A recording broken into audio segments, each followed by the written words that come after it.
Hey guys, this is Brian Foote, CEO of Humble and host of the new Humble Nation podcast. As a recently public company, we're seeing interest in blockchain, mobile payments, ticketing, NFTs, and more growing faster than ever in what we call the digital economy. So join me, along with high-profile guests from the world of pro sports, music, entertainment, and other industries, as we talk about how technologies like blockchain are shaping their world, ours, and the decade ahead for all of us in the digital economy, only on Humble Nation.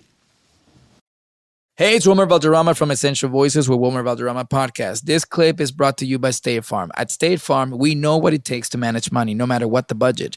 That's why it's a good idea to consider State Farm. Why? Because State Farm offers everyone surprisingly great rates. Como un buen vecino, State Farm está ahí. Sometimes at home, we might not have the understanding or the comprehension we may need. And for that, there is incredible souls like you, Dr. Kavner, who is willing to listen and go the extra mile to make us feel heard, make us feel comprehended, and make us feel normal. Listen to Essential Voices with me, Wilmer Valderrama, every Tuesday as part of the My Cultura podcast network, available on iHeartRadio app, Apple Podcasts, or wherever you get your podcasts. From Disney. A lot of people want to know about my family. Well, we have a magical house and magic gifts. What's your gift? Mirabel didn't get one. This Thanksgiving. Casita? The family is in danger. I'm losing my gift! It's all gonna come down to you. I can do this. And at least I'll have a friend. Nope, he flew away immediately. Quitter! Disney's Encanto. Rated PG. Parental guidance suggested. Only in theaters Thanksgiving. This Day in History class is a production of iHeartRadio.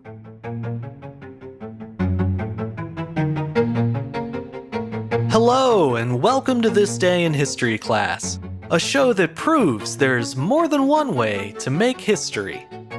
I'm Gabe Luzier, and today, our week of spine-chilling stories continues with a look at the infamous Donner Party and the desperate measures they took to stay alive.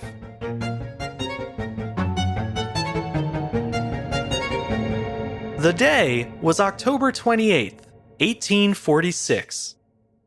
A blizzard traps the ill-fated Donner Party in a high mountain pass in California. The pioneers had spent several weeks driving their wagons through the Sierra Nevada mountains, and only had about 100 miles left to go when the storm arrived. That night, the Sierras were buried in several feet of snow, leaving the Donner Party with no path forward. They were forced to backtrack to a nearby lake, where they tried to survive the winter by building makeshift tents and lean-tos. But the blizzard had come at the tail end of the pioneers' journey, so most of the group's livestock and supplies had already been exhausted on the trail. It wasn't long before the food ran out, and the pioneers began to starve. The snowstorm may have sealed the Donners' fate, but they had put themselves in its path by traveling through the Sierras so late in the season. The rest of the wagon trains bound for California that year had arrived early enough to cross the treacherous mountain passes before winter arrived, but a few bad decisions delayed the Donner Party by a full month. This left them with a hard choice: turn back and wait until spring to reach their destination, or press on through potential bad weather and hope the path remained clear. Despite their late arrival, the 20 wagons of the Donner Party had actually set out in April of that year, around the same time as other pioneers on the California Trail. When the party started out from Springfield, Illinois, it consisted of 89 people, including 31 members of the Donner and Reed families. The group followed the typical route to Independence, Missouri, which served as the proper starting point of the California Trail.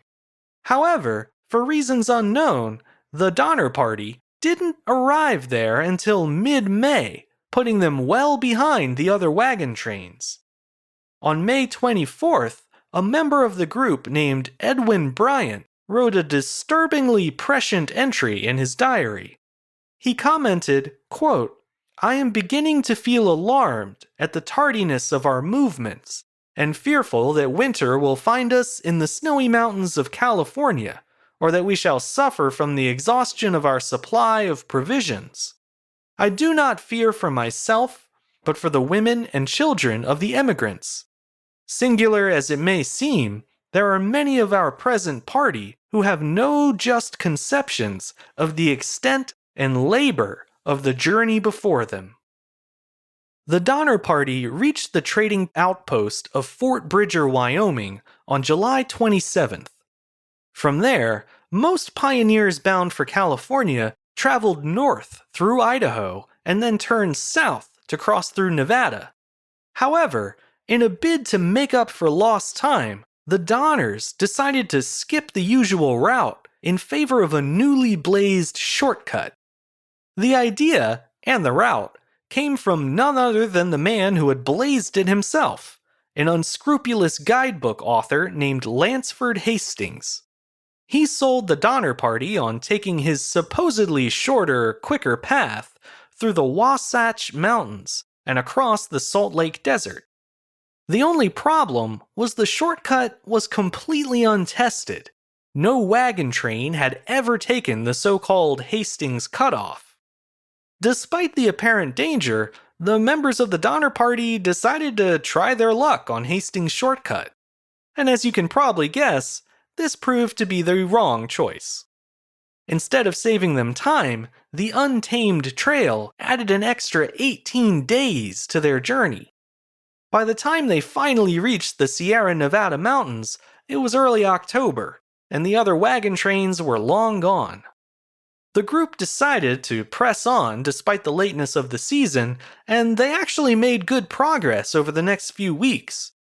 If the snow had held off for just a few more days, the Donner Party would have made it down the slopes of the Sierra Nevadas and out of harm's way. Of course, that sadly isn't what happened. On October 28th, the overnight blizzard blocked the mountain pass, stranding most of the group near Truckee Lake. The Donner family and a few others made camp 6 miles away at Alder Creek. Over the next few months, the pioneers did whatever they could to survive. They slaughtered their oxen for food, they cooked their dogs, they gnawed on bones. Some settlers took down the animal hides that served as the roofs of their makeshift cabins and boiled them into a disgusting paste. When even that was exhausted, they boiled pieces of shoe leather and tree bark.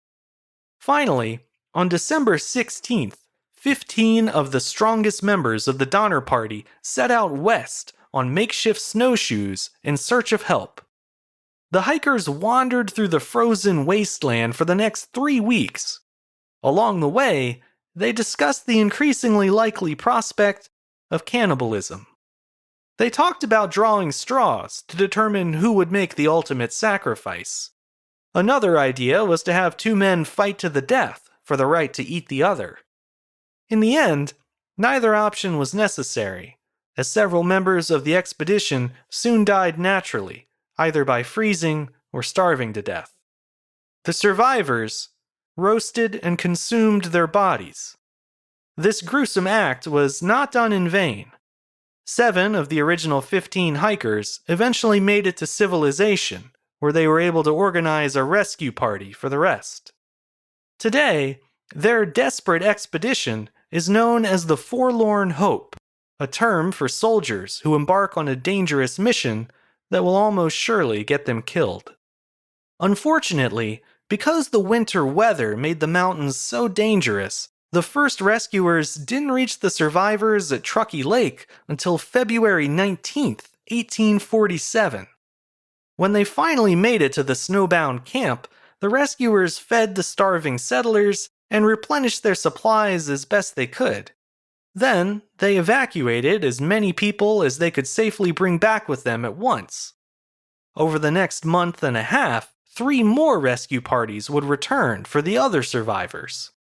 The wait for those left behind was excruciating. The members of the Donner Party who had stayed at Truckee Lake had managed to avoid cannibalism through all the desperate methods I mentioned earlier. But as they waited for their turn to be rescued, eventually the settlers were forced to cannibalize the frozen corpses of their fellow travelers. In the end, It's estimated that about half of the Donner Party's 45 survivors had resorted to eating human flesh. Even before the last survivors reached safety in late April, malicious rumors about the Donner Party had spread far and wide. These distorted accounts described a band of crazed immigrants who had taken to eating each other not for survival, but for pleasure. Of course, the reality is that there was no pleasure to be found in eating the starved bodies of one's closest kin. Those who did so were haunted by what they'd done for the rest of their lives. The fact that the survivors were hounded by cruel insinuations and cheap jokes about their suffering is another of the many tragedies of the story of the Donner Party. I'm Gabe Luzier, and hopefully you now know a little more about history today than you did yesterday. If you have a second, consider following us on Twitter, Facebook, and Instagram at TDIHC Show. You can also leave us a review on Apple Podcasts, and you can write to us at thisday@iheartmedia.com. Thanks to Chandler Mays for producing the show, and thank you for listening. I'll see you back here again tomorrow for another scary day in history class.